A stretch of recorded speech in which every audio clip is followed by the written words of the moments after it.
tempat disimpannya semua kalam Allah, semua wahyu yang akan diturunkan kepada para nabi dan rasul dari mulai Nabi Adam sampai Nabi Muhammad. Berarti di Lauh Mahfuz itu ya tersimpan apa? Kitab Taurat, Zabur, Injil, suhuf-suhuf yang lain ya, dan Al-Qur'an. Yang kedua, Lauh Mahfuz apa? Tempat disimpannya semua catatan takdir makhluknya Allah.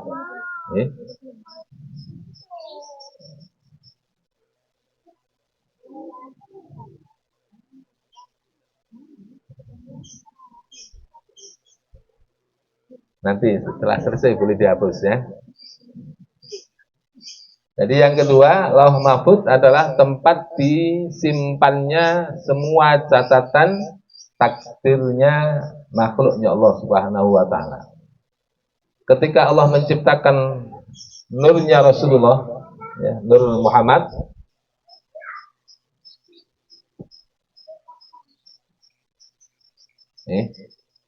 dari nurnya Allah.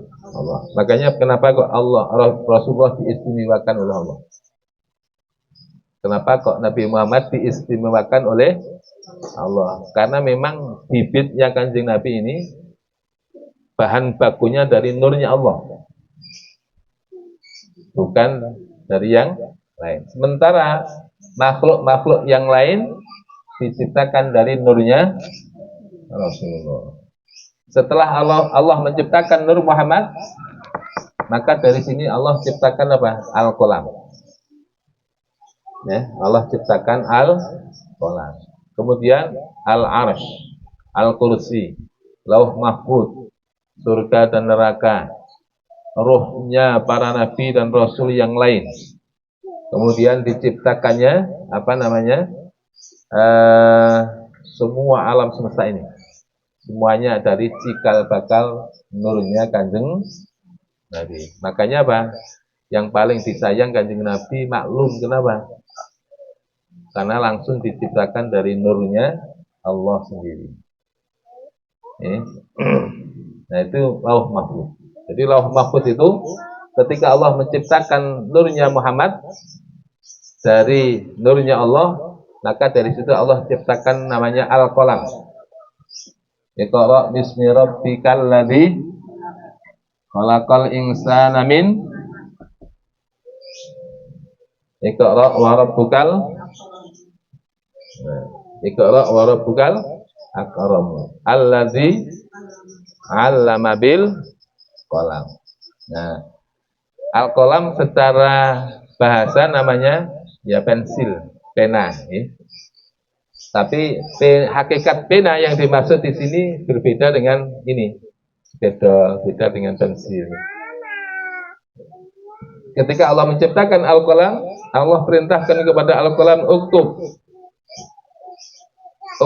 kata Allah. Apa yang kami tulis ya Allah? Uktub. Tulis kalimat La ilaha illallah Muhammadur Rasulullah.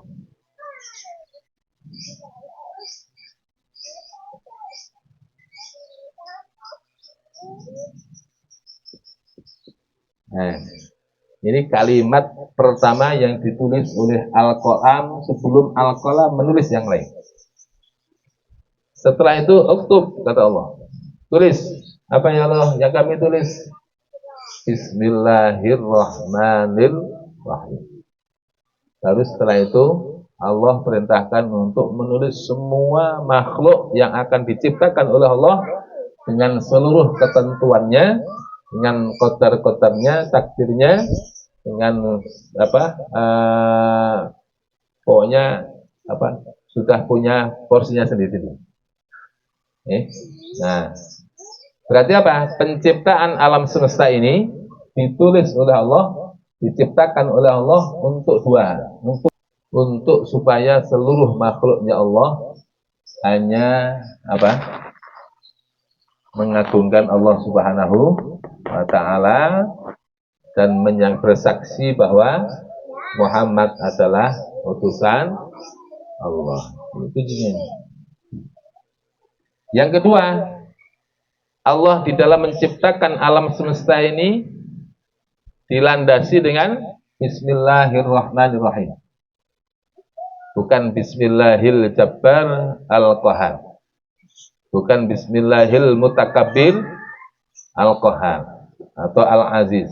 Tapi Allah sudah mendahului, ya, ketika ingin menciptakan alam semesta, beliau sudah bersumpah terhadap dirinya, Bismillahirrahmanirrahim.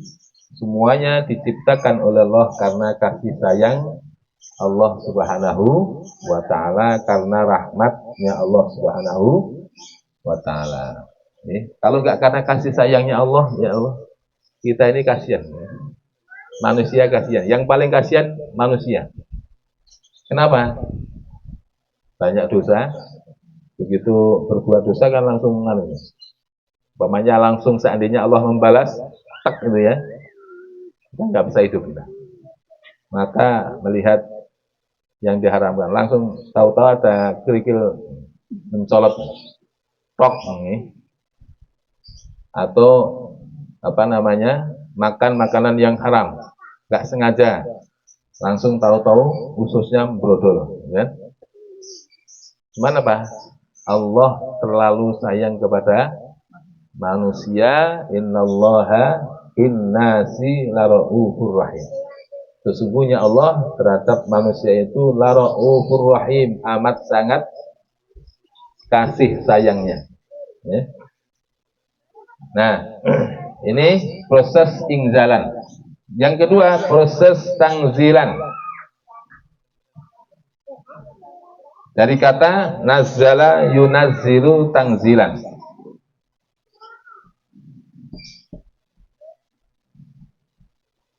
Nazzala yunazzilu tangzilan. Di dalam Al-Quran ada ayat wa nazzalna 'alaikal kitaba tibyanan likulli syai' wa hudan wa rahmatan wa busyra lil muslimin. Dan kami turunkan secara tangzilan ay al-kitab, yaitu Al-Quran, tibyanan likulli syai', untuk menjelaskan segala sesuatu, menjelaskan semua perkara. Al-Quran itu menjelaskan tentang Allah, menjelaskan tentang sifatnya Allah, af'alnya Allah, menjelaskan tentang penciptaan alam semesta, menjelaskan tentang penciptaan manusia, menjelaskan tentang penciptaan langit dan bumi, ya, kemudian keberadaan surga dan neraka dan semuanya itu. Bahkan termasuk Allah menjelaskan tentang karakter manusia, gitu. Karakter hewan-hewan dijelaskan oleh Allah, ya. Dan Allah menjelaskan tentang kisah manusia terdahulu yang durhaka maupun yang taat. Dan Allah juga menurunkan ayat-ayat yang mengatur tentang kehidupan. Artinya apa? Al-Quran tibyanan likulli syai', menjelaskan segala sesuatu. Cuman yang bisa memahami ini siapa? Ya para ahli tafsir. Jadi kalau ada orang mengatakan semuanya ada dalam Al-Quran, betul. Tapi Al-Quran kan tidak membahas bagaimana bikin nuklir. Al-Quran tidak menjelaskan bagaimana cara membuat komputer. Tapi Al-Quran hanya memberikan inspirasi-inspirasi yang kemudian apa? Ketika orang menemukan teori ini, ternyata apa? Semuanya ada dalam Al-Quran. Nah. Masih bisa berlanjut? Masih tidak lanjut? Ya maklum kalau memang soalnya apa? Ya kalau tempat duduknya empuk gitu malah tambah tidur ya.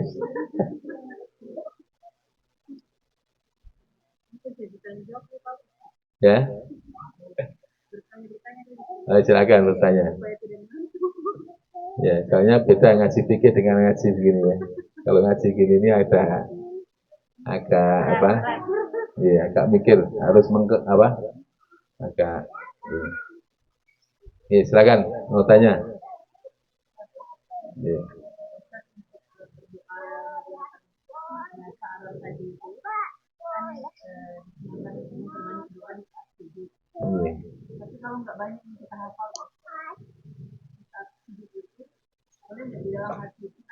Boleh, boleh. Kalau pakai bahasa Jawa, bahasa Indonesia dalam hati. Ya. Tapi kalau pakai bahasa Arab boleh dilafalkan. Namanya doa orang tua, Rabbil kulli wali walidayya warhamhuma kama rabbayani shaghira. Allahumma inna nas'aluka husnal khatimah wa na'udzubika min su'il khatimah. Atau Allahumma inna nas'aluka istiqomah, Allahumma inna nas'aluka ridhoka wal jannah. Yang paling penting dalam berdoa itu apa? Urusan-urusan yang paling urgen. Satu, minta husnul khotimah, dijauhkan dari su'ul khotimah. Minta istiqomah, minta hidup yang berkah. Rezeki yang berkah, ilmu yang berkah, ilmu yang manfaat. Sebetulnya orang hidup itu yang penting apa? Satu, hidup berkah. Hidup berkah itu gimana? Hidup yang manfaat untuk orang, bukan hanya untuk kepentingan sendiri. Nah, kalau hidupnya untuk orang, banyak waktu digunakan untuk manusia, apalagi untuk kepentingan agamanya Allah, itu baru disebut hidup yang berkah. Umur berkah, mungkin umurnya nggak panjang. Kayak umpamanya Imam Nawawi, menyamper 40 tahun, tapi beliau sudah bisa menulis sekian banyak kitab. Yang kitab itu kemudian dimanfaatkan oleh umat Islam. Atau umurnya nggak panjang, tapi apa? Seluruh waktu hidupnya dipakai untuk agama Allah, menolong orang, manfaat untuk orang, itu berkahnya luar biasa. Artinya hidup yang singkat tapi pahalanya nggak terhitung. Pahalanya nggak terhitung. Kenapa? Karena banyak amalan pahala jariyahnya. Nah, pahala jariyah itu apa? Ya dihitung dari sedekah jariyah. Ilmu yang manfaat. Punya anak. Anak itu ada 3. Anak kandung, anak angkat, anak asuh. Dan anak asuh berarti santri. Nanti kalau makin banyak, kalau anak kandung kan nggak mungkin ya banyak ya. Jadi paling 3 udah cukup nih. 3 aja sekarang repot gratis sekolahnya. Bukan masalah makan, sekolahnya ya. Ya kalau di di luar negeri mungkin punya anak 10 nggak apa-apa karena kuliahnya gratis. Ya, kalau di sini ya sekarang punya anak 10 ya megap-megap nih. Jangankan anak 10, anak 3 aja megap-megap. Jadi yang diperbanyak apa? Anak asuh. Kalau anak angkat kan nggak mungkin juga kita memperbanyak anak angkatnya. Yang diperbanyak anak asuh, anak santri, murid atau jamaah yang kita ngasih kepada mereka. Atau amal jariyah yang lain.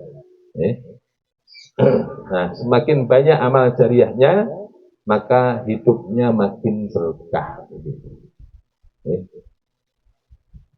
Atau ngamalkan sunnah-sunnah yang pahalanya besar. Sepele tapi pahalanya besar. Contoh, sholat sunnah qobliyah duhur.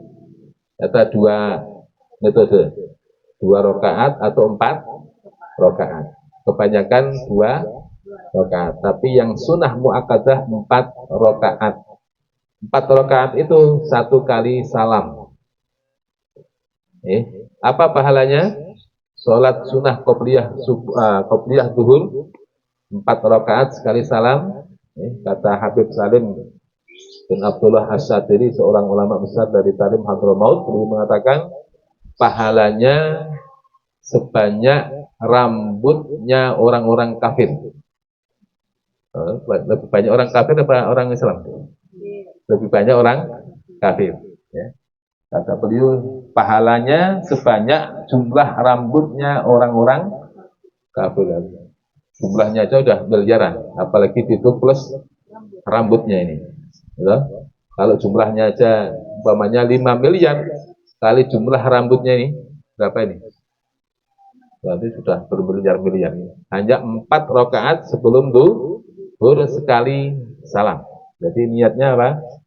Salat sunnah qobliyah duhur di arba'i rakaatin lillahi ta'ala. Contoh amalan kecil tapi pahalanya besar. Atau beristighfar untuk kaum muslimin. Astagfirullah lil mu'minina wal mu'minat. Astagfirullah lil mu'minina wal mu'minat 27 kali. Setiap pagi dan sore. Kata Rasulullah, siapa yang baca mendoakan kaum muslimin, setiap satu orang Islam yang kita doakan maka dibalas dengan 1 pahala. Padahal jumlah kaum muslimin berapa? 1,5 miliar. Apalagi kalau disebut astagfirullah lil mu'minina wal mu'minat al ahya'i minhum wal amwat, yang masih hidup maupun yang sudah mati. Berapa jumlahnya? Berapa miliar? Banyak. Nah itu kata Rasulullah, maka siapa yang istiqomah ini, 1, diberi pahala jumlah itu. Yang kedua, kabul doanya. Yang ketiga, rezekinya dimudahkan. Apalagi kemudian baca doa Allahumma gfir li ummati Sayyidina Muhammad. Allahumma arham ummata Sayyidina Muhammad. Allahumma astur ummata Sayyidina Muhammad. Allahumma jabur ummata Sayyidina Muhammad 4 kali. 4 kali. Maka dia dimasukkan ke dalam makom waliyul kutub, dalam barisan makom wali kutub. Nah, karena apa? Ciri khas wali kutub adalah punya sifat ruhama ubainahum, ya, sifat kasih sayang.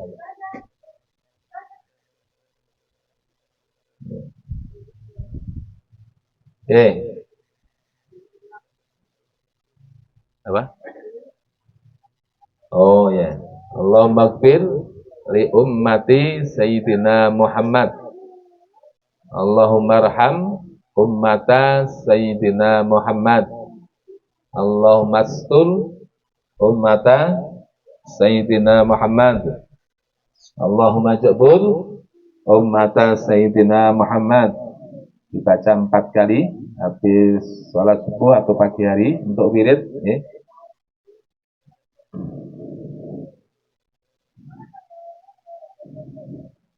Kalau pertama tadi apa? Astagfirullah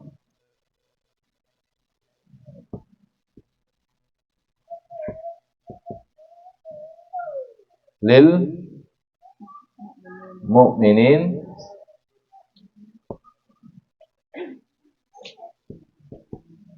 wal mu'minat.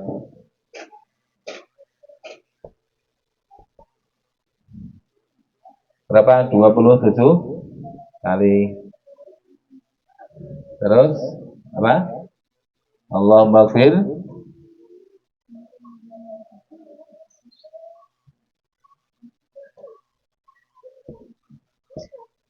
li ummati Sayyidina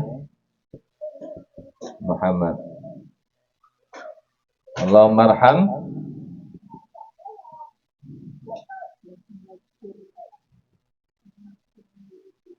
ummata Sayyidina Muhammad. Allahumma astur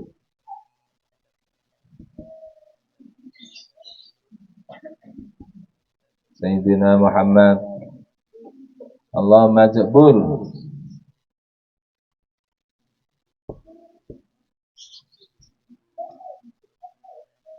ummata Sayyidina Muhammad. 4 kali.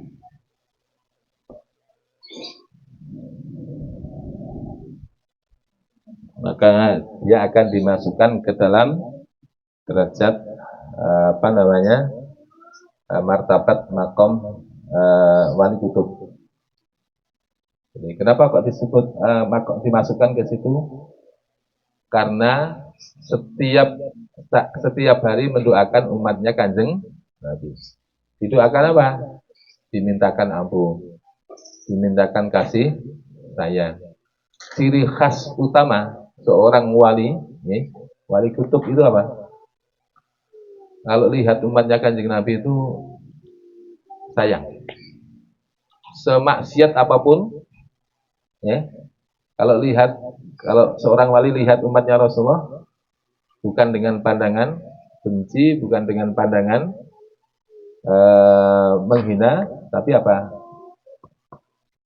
Pandangan maghfirah, pandangan rahmat, dan tidak mau buka aib. Tidak mau buka aib umatnya Kanjeng Nabi. Maka kita dilatih untuk membaca ini supaya apa? Ada sifat kasih sayang kita kepada umatnya Rasulullah. Dan kalau seandainya ada aib, saudara beriman, saudara Islam, maka ditutup. Allahumma astur ummata Sayyidina Muhammad. Bagaimana mau membuka aib kalau setiap hari kita tuh aib? Nah, sampai di mana nih ya?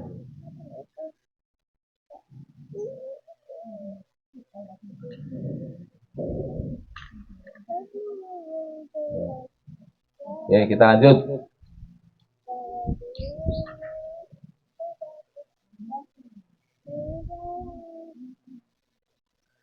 Nah, proses yang kedua, proses tangzilan, yaitu nazzala yunazzilu tangzilan, yaitu proses turunnya Al-Quran dari Baitul Izzah ke dalam dada Rasulullah. Nah, kenapa disebut tangzilan? Karena proses turunnya ini tidak secara sekaligus 30 juz, tapi satu surat, satu ayat, bahkan ada yang setengah ayat. Jadi bertahap turunnya, tidak secara global 30 juz. Maka disebut tangzilan. Nazzala yunazzilu tangzilan. Nah, pertanyaannya apa Baitul Izzah? Apa Baitul Izzah atau Baitul Ma'mur? Itu juga Baitul Ma'mur, yaitu tempat tawafnya para malaikat.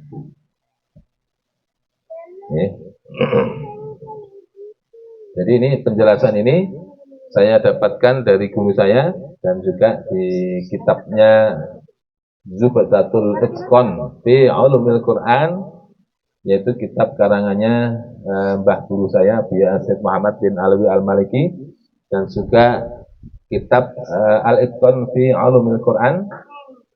Ketika saya masih di pondok dulu, saya buka kitab-kitab tentang Ulumul Quran, dan yang terakhir kitab Mabahis fi Ulumul Quran yang dikarang oleh Al-Qahtan. Nah, saya dapati penjelasan tentang proses turunnya Al-Quran begini.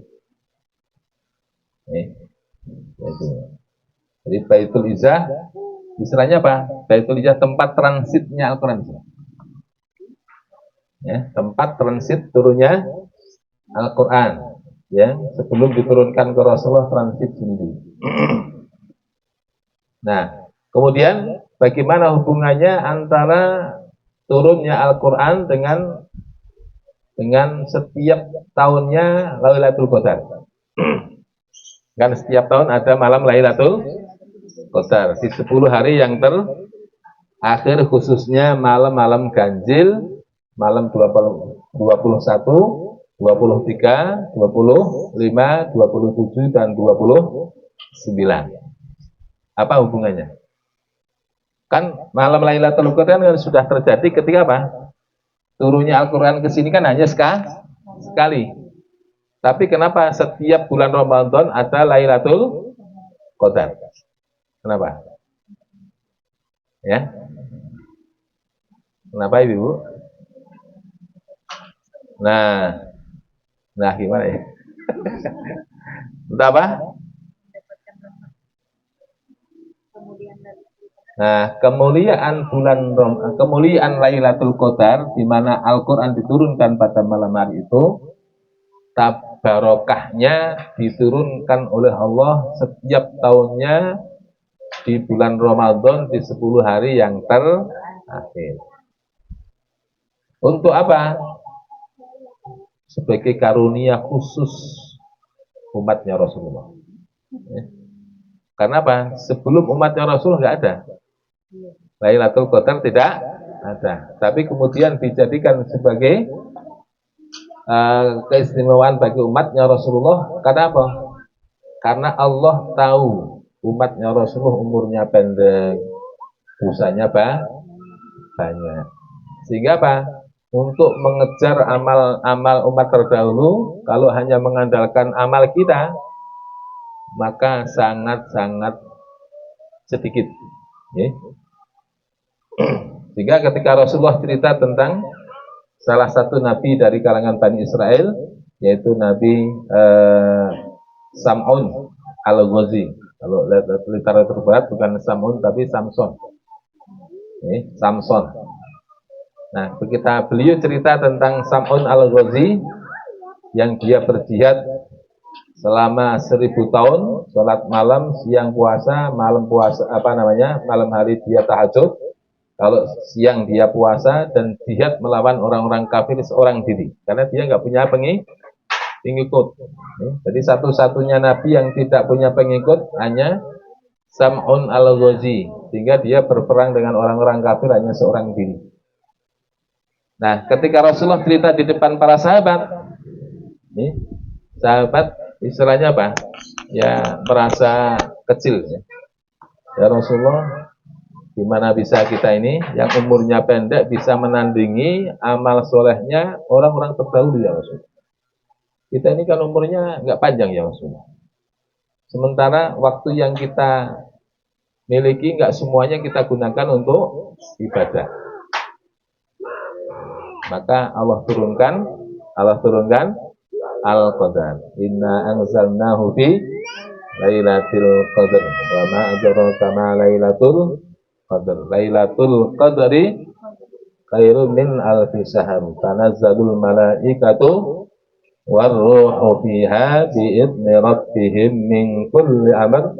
Salamun ya hatta matla'il fajr. Nah itu kemudian turun ayat Al-Qadar untuk menjelaskan bahwa umatnya Rasulullah pun bisa mendapatkan kemuliaan Lailatul Qadar, supaya apa? Siapapun orang yang beribadah di malam Ramadan 10 hari terakhir, terutama malam-malam ganjil, kata Rasulullah, maka lebih baik, bukan sama nih, khairum min al-fisar, lebih baik, jauh lebih baik daripada orang yang beribadah selama 1000 bulan seperti Sam'un al-Ghazi. Padahal hanya ibadah. Makanya para ulama mengatakan minimal kalau tidak bisa ibadah semalam suntuk di malam Lailatul Qadar apa? Pesannya guru saya, pesannya para ulama, minimal sholat isya dan subuh jamaah. Kenapa kok sholat subuh dan isya berjamaah? Kata Rasulullah, siapa yang sholat isya berjamaah, ya seolah-olah seperti sholat malam separuh. Siapa yang sholat subuh berjamaah, ya seperti orang yang sholat malam sepenuh malam. Berarti apa? Berarti kalau di malam hari itu dia sholat isya berjamaah dan sholat subuh berjamaah, dia pasti mendapatkan Lailatul Qadar. Apalagi ditambah dengan tadarus, ditambah dengan sholat tahajud, sholat witir dan sebagainya, sholat tarawih dan sebagainya, maka nilainya jauh lebih baik. Kenapa yang seperti amalan Lailatul Qadar tidak pahalanya begitu besar? Tapi ada yang mengusulkan yang disampaikan bahwa sholat sunnah 4 rakaat sudah isya itu sama dengan malam itu. Ya malam Lailatul Qadar. Ya. ada maksudnya ada amalan yang sama pahalanya Ustaz. Tapi berbeda ininya, berbeda. Ya, sama aja dengan begini. Membaca Al-Quran 30 juz dengan membaca kulhu 3 kali. 3 kali itu. Pahalanya besar mana? Besar yang sama Ustaz, yang hatam sama. Ya, ya tetap yang lebih baik yang 30 juz khatam. Cuman kalau kulhu 3 kali, ya, tidak sama, tapi menandingi. Maksudnya menandingi mana? Ya, kalau kamu kepengen rumah yang kayak gitu, megah maunya, nggak bisa, ya sudah minimal kayak ginilah gitu. Sudah mewakili istana seperti itu. Nah, itu. Ya. Ya.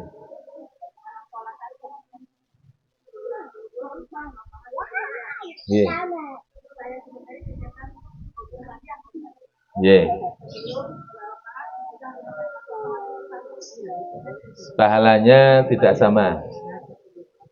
Jadi yang akan ada sholat rawatib itu ada yang sunnah mu'akkadah, ada yang ghairu mu'akkadah. Sunnah mu'akkadah artinya sunnah yang sangat dikuatkan karena selalu dikerjakan oleh Nabi. Nah, yang mu'akkadah ada 12 rakaat. 1 qobliyah subuh, 2 rakaat, kemudian 4 rakaat sebelum duhur. Nah, setelah itu 2 rakaat setelah duhur. Kemudian 2 rakaat setelah maghrib, 2 rakaat setelah isya. Ini yang mu'akkadah. Yang asar enggak? Nah, yang ghairu mu'akkadah itu apa? Salat duhur, ba'diyah duhur 2 rakaat. Jadi jadi 4 rakaat nih. Cuman yang 4 rakaat ba'diyah duhur itu apa? Yang 2 rakaat mu'akkadah, yang 2 rakaat lagi ghairu mu'akkadah. Tapi kalau mau menjaga sholat qobliyah dan ba'diyah duhur, monggo, masing-masing 4 rakaat sebelum dan 4 rakaat sesudahnya, kata Rasulullah, haramallahu jasadahu ala nar. Allah haramkan masuk ke neraka kalau dijaga. Istiqomah nih. 4 rakaat. Cuman 4 rakaat sebelum, 4 rakaat setelahnya. 1 salam. 1 salam boleh, 2 salam boleh. Cuman kalau yang 1 kali salam tadi, kata Habib Salim Asy-Syadzili, pahalanya apa? Sebanyak rambutnya orang-orang kafir. Ini luar biasa ini. Kalau saya biasanya 4 rakaat 2 kali salam, begitu tahu ceramahnya beliau, dan saya baca di kitab Madhabi Sya'ban, karangannya Mbah Guru saya, itu memang sholat 4 rakaat sebelum duhur 1 kali salam. Ya. Dan ada banyak keistimewaan sholat di waktu duhur itu. Ya. Ya.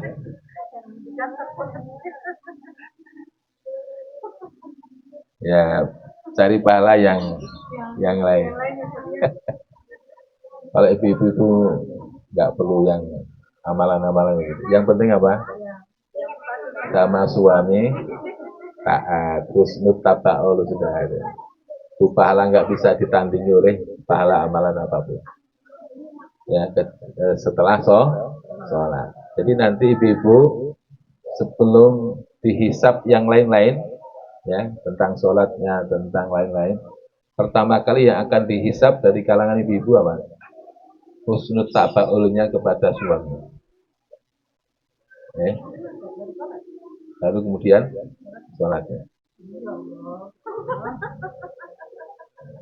Baru yang lain-lain.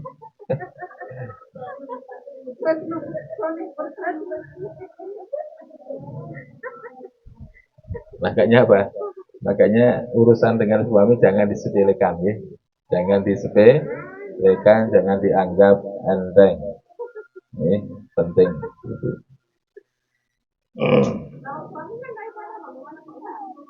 Nggak ada urusan. Jangan tidak akan dihisap oleh dosanya suami. Tapi suami akan dihisap oleh dosanya istri dan anak-anak. Kalau ibu-ibu, suami maksiat, mau suami bajingan umpamanya, itu ibu-ibu nggak akan ditanya. Kenapa kamu nggak tegur suamimu nggak sholat? Nggak ditanya. Tapi suami akan ditanya, kenapa istrimu nggak sholat, nggak kamu ajari, nggak kamu didik. Tapi istri nggak akan ditanya oleh suaminya tentang perkara suaminya, dosanya suami nggak ditanya. Yang ditanya apa? Bagaimana sikap kamu terhadap suami kamu? Jadi sama dengan kita dengan orang tua kita. Mau orang tua kita baik maupun buruk, kita nggak ditanya dengan urusan orang tua. Yang ditanya apa?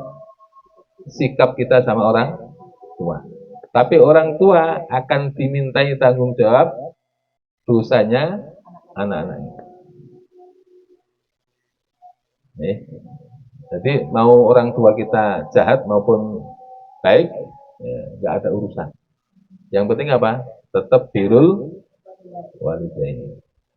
Tetap birrul walidain. Bisa dulu kita sempat salah paham. Jadi kalau itu bisa berapa kali kamu tuh sembunyi-sembunyi tidak mengerti. Kalau saudara sudah sangat pecah. Jadi kalau sudah sembunyi-sembunyi sudah berarti sudah. Makanya apa? Kalau ngajinya salah, itu pulang ngaji malah uring-uringan sama suaminya. Suami, wah sholat, wah ya gitu ya. Akhirnya malah padu sama suami, gegeran sama suami. Jadi cara memperbaiki suami apa? Bukan dengan peletar-peletor, apa? Peletar-peletor, cerewet, tapi dengan husnul tabaul. Jadi tetap melayani suami dengan baik. Saya dulu punya teman, ya, istrinya santri, hafal Quran. Tapi suaminya namanya juga Gus, tukang judi, subhanallah, nggak sholat, tapi istrinya hafal Quran. Dapat santri hafal Quran karena apa? Gus. Cuman Gusnya ini Gus yang agak apa namanya, ya bengal gitu ya. Apa bengal itu? Anak bapaknya kiai, nggak sholat judi. Tapi dia cerita, walaupun dia seperti itu, kalau cerita sama saya, dia bangga punya istri yang soleh. Dan istri saya itu, walaupun saya begini, saya nggak pernah diunek-unek, nggak pernah marah sama saya dan melayani saya. Makanya saya nggak berani selingkuh karena apa? Saya lihat istri saya kasihan nggak usah selingkuh. Tapi kalau judi ya hobi saya. Jadi sampai sama istrinya pun seorang suami gitu dipuji. Allah hati itu.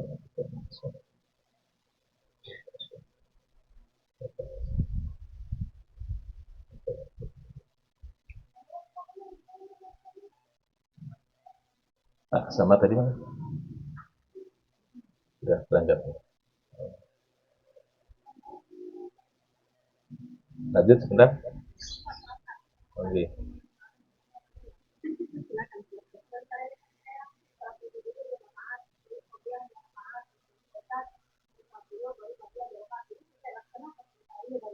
Iya. Ya, kalau bisa dan ada waktu dirubah. Ya. Jadi 4 rakaat sebelum dan 2 rakaat atau 4 sesudahnya. Tapi kalau mau langsung 1 kali salam boleh. Ya. Tapi umpamanya nih 2 rakaat salam, 2 rakaat salam nggak apa-apa. Ya, usolli sunnatal qobliyad duhri. Kalau yang 4 rakaat ya arba'a rakaatin lillahi ta'ala.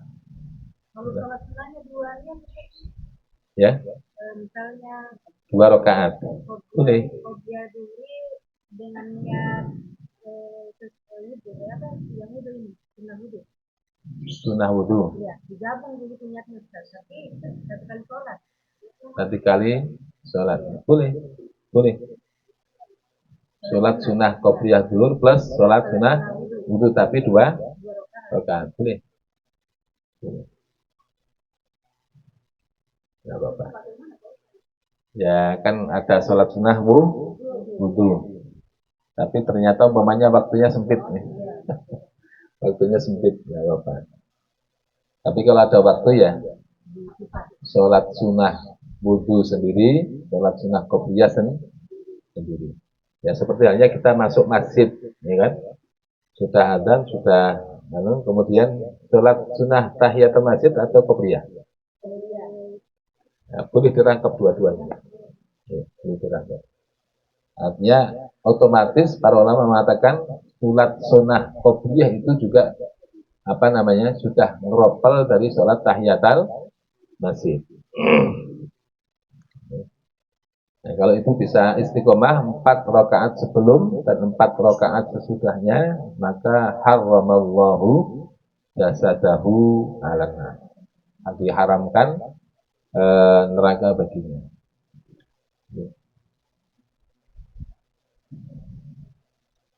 Ada lagi pertanyaan? Sudah. oh ya masalah doa tadi Ustaz lebih afdol di doa di dalam sholat atau yang sudah sholat Lebih afdal di dalam sholat. tetap lebih Oke. Makanya doa yang terbaik adalah ketika sujud. walaupun pakai yang tadi Ustaz yang setiap doa sholawat setiap doa Ya kalau itu di luar doa. Ya, kalau setiap doa sholawat di luar doa. Tapi kalau mau memperbanyak doa di dalam sholat ketika sujud, wabil khusus sujud terakhir. Ada sholat hajat 12 rakaat. 12 rakaat. 1 kali salam, tapi setiap 2 rakaat tasyahud awal. Setiap 2 rakaat tasyahud awal. Nanti ada di kitab Tuhfatul Dzakirin karangan Imam Asy-Syaukani. Itu juga sering diamalkan oleh guru saya ketika ada hajat besar. Biasanya apa?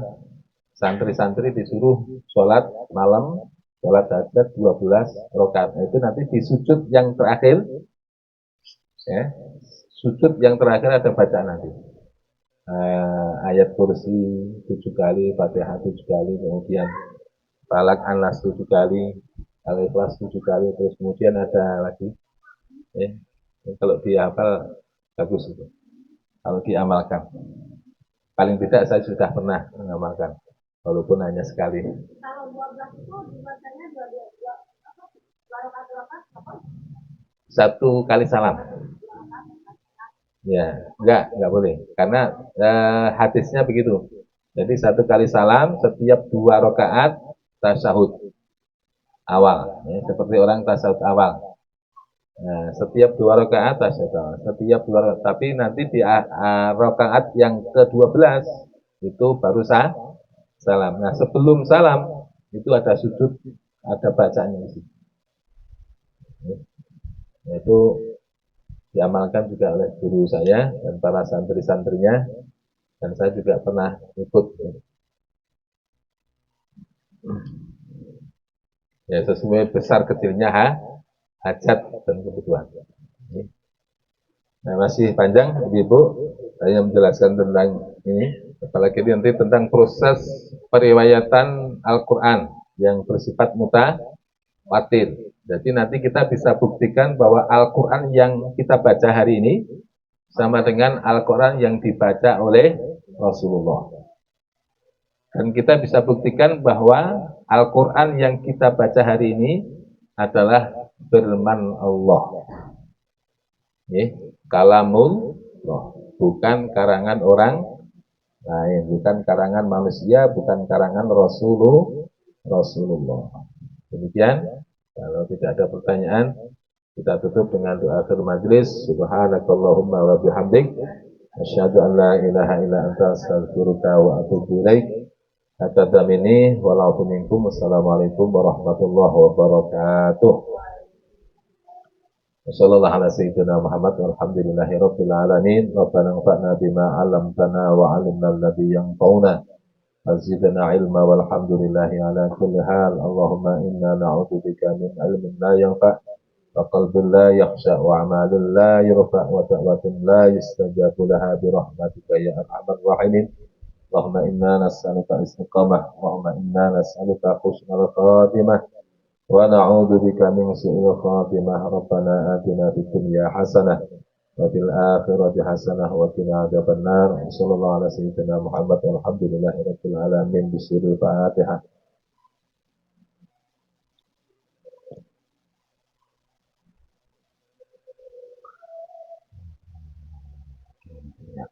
نستعين في المسؤول